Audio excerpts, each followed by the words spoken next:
To have the best experience during this study session, please wear headphones and please follow along in your King James Version Bible. Genesis chapter 3. The serpent Lucifer deceives Eve. She and then Adam partake of the forbidden fruit. Her seed, Christ, will bruise the serpent's head. The roles of woman and of man are explained. Adam and Eve are cast out of the Garden of Eden. Adam presides. Eve becomes the mother of all living. Now the serpent was more subtle than any beast of the field which the Lord God had made. And he said unto the woman, Yea, hath God said, Ye shall not eat of every tree of the garden? And the woman said unto the serpent, We may eat of the fruit of the trees of the garden, but of the fruit of the tree which is in the midst of the garden, God hath said, Ye shall not eat of it, neither shall ye touch it, lest ye die. And the serpent said unto the woman, Ye shall not surely die, for God doth know that in the day ye eat thereof, then your eyes shall be opened, and ye shall be as gods, knowing good and evil. For God doth know that in the day ye eat thereof, then your eyes shall be opened, and ye shall be as gods, knowing good and evil. And when the woman saw that the tree was good for food, and that it was pleasant to the eyes, a tree to be desired to make one wise, she took of the fruit thereof, and did eat, and gave also unto her husband with her, and he did eat. The eyes of them both were opened, and they knew that they were naked, and they sewed fig leaves together, and made themselves aprons. They heard the voice of the Lord God walking in the garden in the cool of day, and Adam and his wife hid themselves from the presence of the Lord God amongst the trees of the garden. And the Lord God called unto Adam, and said unto him, Where art thou? And he said, I heard thy voice in the garden, and I was afraid, because I was naked, and I hid myself.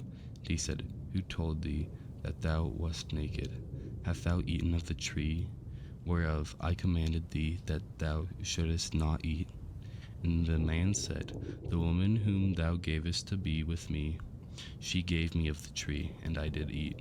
And the Lord God said unto the woman, What is this that thou hast done? And the woman said, The serpent beguiled me, and I did eat.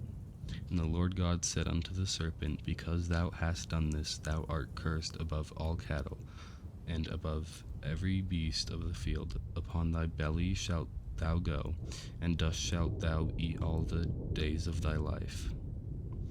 And I will put enmity between thee and the woman, and between thy seed and her seed. It shall bruise thy head, and thou shalt bruise his heel. Unto the woman he said, I will greatly multiply thy sorrow and thy conception.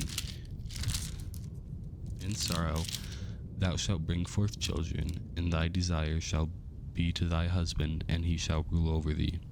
And unto Adam he said, Because thou hast hearkened unto the voice of thy wife, and hast eaten of the tree of which I commanded thee, saying, Thou shalt not eat of it, cursed is the ground for thy sake. In sorrow shalt thou eat of it all the days of thy life. Thorns also and thistles shall it bring forth to thee, and thou shalt eat the herb of the field. In the sweat of thy face shalt thou eat bread, till thou return unto the ground, for out of it wast thou taken, from dust thou art, and unto dust shalt thou return. And Adam called his wife's name Eve, because she was the mother of all living.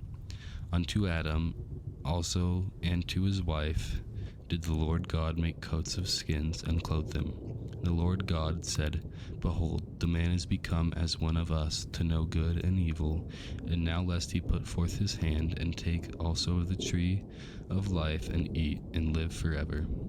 Therefore the Lord God sent him forth from the Garden of Eden, to till the ground from whence he was taken.